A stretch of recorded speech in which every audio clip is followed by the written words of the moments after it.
Hello and welcome to personal finance bulletin money time. मैं हूं आपके साथ मीनू शर्मा और इस बुलेटिन में मैं आपको बताऊंगी आपकी जेब और जिंदगी पर असर डालने वाली पर्सनल फाइनेंस, बिजनेस और पॉलिसी से जुड़ी तमाम बड़ी अपडेट।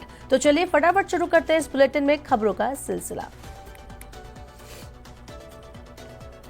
अमेरिकी टैरिफ के चलते जहां दुनिया भर के शेयर बाजार और कंपनियों में मायूसी है, तो एक जगह ऐसी है जहां पर रौनक है और वो है बाजार। असल में अमेरिकी राष्ट्रपति डोनाल्ड ट्रंप के रेसिप्रोकल टैरिफ लगाते ही गोल्ड खरीदने की होड़ मच गई है। 3 अप्रैल को अंतर्राष्ट्रीय बाजार में प्राइस $3,167 प्रति औंस तक पहुंच गया। भारत की बात करें तो कमोडिटी एक्सचेंज MCX में 3 अप्रैल को शुरुआती कारोबार में गोल्ड फ्यूचर्स में ₹843 यानी 0.93% के उछाल के साथ 91,696 रुपए प्रति 10 ग्राम पर गोल्ड पहुंच गया और ये MCX में गोल्ड फ्यूचर्स का सबसे ज्यादा प्राइस है। बता दें कि इस साल यानी 1 जनवरी से अब तक 10 ग्राम 24 कैरेट सोने का दाम 76,162 रुपए से 15,043 रुपए यानी 20% बढ़कर 91,205 रुपए पर पहुंच गया। वहीं चांदी का भाव भी 86,017 रुपए प्रति किलो से 11,283 रुपए यानी कि 13% बढ़कर 97,300 रुपए पर पहुंच गया। वहीं पिछले साल यानी 2024 में सोना 12,810 रुपए महंगा हुआ था। बढ़ते हैं अगली खबर की तरफ। ट्रंप के टैरिफ से जहां गोल्ड में तो रौनक दिख रही है, वहीं एक सेक्टर ऐसा है जहां परेशानी काफी आने वाली है, काफी दिक्कतों का सामना होने वाला है और वो सेक्टर है रत्न और आभूषण निर्यात का। यानी कि अमेरिकी राष्ट्रपति डोनाल्ड ट्रंप द्वारा भारतीय आयात पर 26% टैरिफ लगाने के फैसले ने विभिन्न भारतीय निर्यातकों के बीच चिंता पैदा कर दी है। नए टैरिफ लगने से भारतीय कपड़ा, इंजीनियरिंग सामान, इलेक्ट्रॉनिक्स और रत्न एवं आभूषण निर्यातकों पर सबसे ज्यादा असर पड़ने का अनुमान है।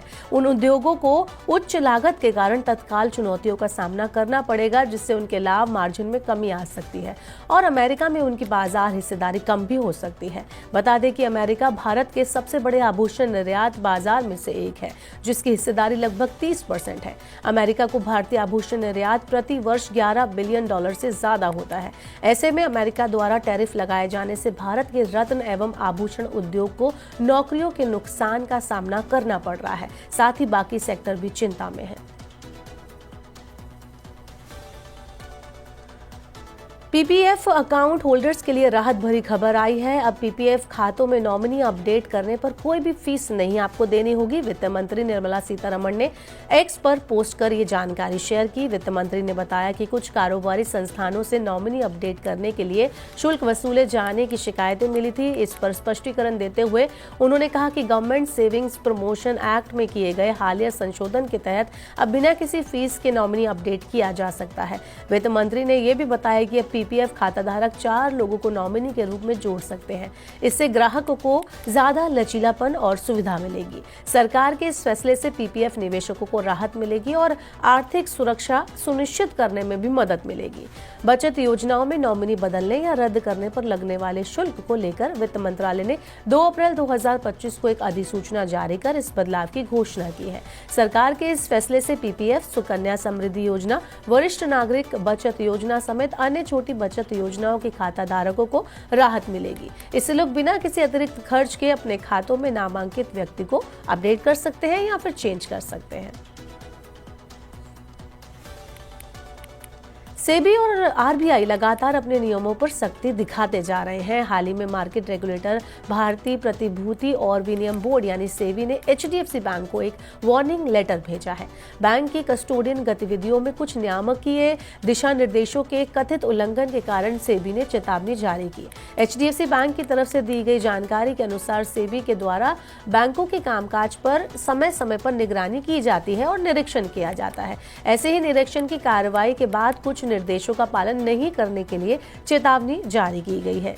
वहीं RBI ने भी कुछ ऐसा ही किया है। RBI ने बजाज फाइनेंस को कड़ा नोटिस भेजा है। ये नोटिस साइबर सिक्योरिटी और ग्राहकों के क्रेडिट कार्ड डेटा को लेकर चिंताओं के चलते जारी किया गया है। सूत्रों के मुताबिक बजाज फाइनेंस अपने डेटा लीक रोकने में नाकाम रही, जिस पर RBI ने सख्त आपत्ति जताई। खबर के बाद शेयर में गिरावट भी आई। 3 अप्रैल 2024 25 को सुबह शेयर 8,659.25 रुपए के भाव पर बंद हुआ। वहीं इसके बाद जो अपडेट देखने को मिला वो 8,650 रुपए पर ये खुला था। इसके बाद शेयर 8,550 रुपए के नीचे आ गया। भारतीय शेयर बाजार में उतार चढ़ाव के बावजूद कंपनियों का आईपीओ लॉन्च करने का जोश कम नहीं हुआ है। हाल ही में 14 कंपनियों ने भारतीय पूंजी बाजार नियामक सेबी के पास अपने ड्राफ्ट रेड हेरिंग प्रोस्पेक्टस दाखिल किए, जिससे ये तो साफ हो गया है कि कंपनियां सार्वजनिक बाजार में उतरने को तैयार है। रिपोर्ट के मुताबिक कोरियाई इलेक्ट्रॉनिक दिग्गज एलजी इस महीने के आखिर तक भारत में अपना आईपीओ लॉन्च कर सकती है। ये लगभग 2 महीने के सूनेपन के बाद आईपीओ बाजार में हलचल ला सकता है। इस साल अब तक आईपीओ बाजार में ज्यादा गतिविधि नहीं दिखी, क्योंकि सेकेंडरी मार्केट में गिरावट के कारण निवेशकों का विश्वास थोड़ा डगमगा गया था। इसी कारण कई कंपनियों ने अपनी लिस्टिंग योजनाओं को टाल दिया था। 2025 में अब तक केवल 9 कंपनियों ने आईपीओ लॉन्च किया है और फरवरी के बाद से मुख्य बोर्ड में कोई भी नया ऑफर नहीं आया है। डेबिट कार्ड का इस्तेमाल करने वाले करोड़ों यूजर से जुड़ी खबर सामने आई है। अब उन्हें एटीएम के इस्तेमाल के लिए अपनी जेब थोड़ी और ज्यादा ढीली करनी पड़ेगी। दरअसल भारतीय रिजर्व बैंक ने एटीएम इंटरचार्ज फीस में बढ़ोतरी को मंजूरी दे दी है और ये नया नियम 1 मई 2025 से लागू होगा। भारतीय रिजर्व बैंक ने फाइनेंशियल ट्रांजैक्शन पर 2 रुपए और नॉन फाइनेंशियल ट्रांजैक्शन पर 1 रुपए एटीएम फीस बढ़ाने को मंजूरी दी है। ऐसे में देश के करोड़ों ग्राहकों को अब एटीएम के जरिए पैसा निकालने पर ज्यादा चार्ज देना होगा। हालांकि बैंकों ने अभी तक ये तय नहीं किया है कि वो ग्राहकों पर इंटरचेंज की बढ़ी हुई फीस को लागू करेंगे या नहीं, लेकिन ग्राहकों पर एटीएम इंटरचेंज फीस को लागू किया जाता है तो उन्हें अपनी जेब ढीली करनी पड़ेगी। चलिए बुलेटिन में अब आपको बताते हैं कि ऑटो सेक्टर में क्या कुछ खास है। मारुति सुजुकी की कार अगर आप खरीदने की प्लानिंग कर रहे हैं तो आपके लिए ये खबर बहुत जरूरी है। मारुति सुजुकी के लिए फाइनेंशियल ईयर 2025 शानदार सेल्स के साथ खत्म हुआ।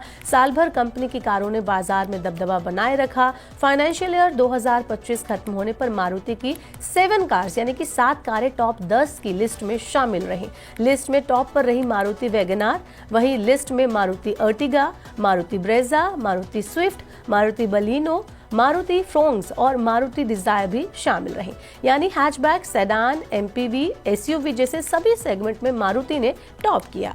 12 महीने के दौरान इन 7 कारों की 12,56,627 यूनिट बिकी।